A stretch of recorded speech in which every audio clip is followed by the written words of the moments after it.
Okay, so I'm going to try a video with my iPhone. There's going to be a little bit of background noise, but hopefully this will be good enough. It's going to be hard to follow though because I'm shaking, right? It's hard to hold an iPhone still. So the question that I got from Patricia Juarez was, what is the mass in grams of each elemental sample?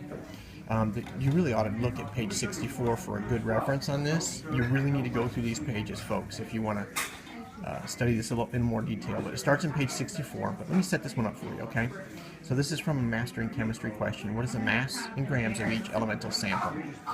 And this particular one was the number of moles is 3.56 times 10 to the negative 2 moles of barium. Okay, so the first thing we need to do is look at the formula weight or the molecular mass of that, all right? So I looked that up in the periodic table.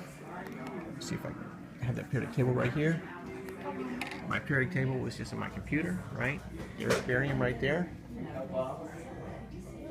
All right, it's not focusing real well, but barium. Element 56. It doesn't look like it's focusing real well, but you can see it's 137.33. So I wrote that down there. Formula weight of barium is 137.33, and it's grams per mole.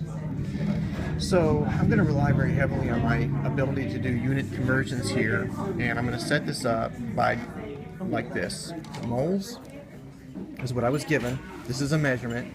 And I started my conversion out, and I wrote it upside down. And I knew it was upside down because it was going to be moles times moles, which are not going to cancel, right? Moles times moles is going to give me moles squared. But if I do grams per mole, then my moles will cancel, and I will be left with grams, which is exactly what I want. Because the question was, what is the mass in grams of each elemental sample? Okay. So now I'm going to fill in the numbers here. Actually, probably what I'll do, I'll fill them in just like I did on the board the other day. 3.56 times 10 to the negative 2 moles, right? That's right here. Okay, grams per mole. Oops, that was a mistake. I crossed it off. I realized what I was doing because it was going to be the wrong answer. But 137.33 grams per 1 mole. Okay, so what we're going to do now, I'm going to put the phone down and calculate that. Look at my son across the table there. He's supposed to be working, but it looks like he's paying attention to us. Get back to work, David. And the calculation is 3.56 times 10 to the negative 2. 137.33 times. And it's going to give us 4.8889.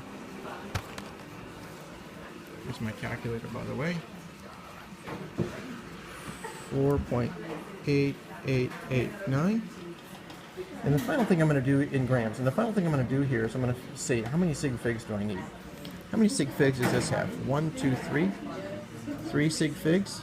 How many sig figs does this have?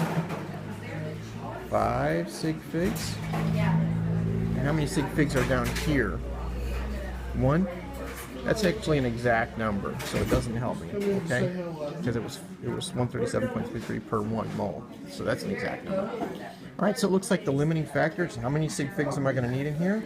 And the answer is 3. So I'm going to write this as, there's my 3 sig figs, but that 8 is going to round up, so it's going to be 4.89 grams. And there's my answer. Hope that's helpful. Sorry for the shaking camera and the background noise.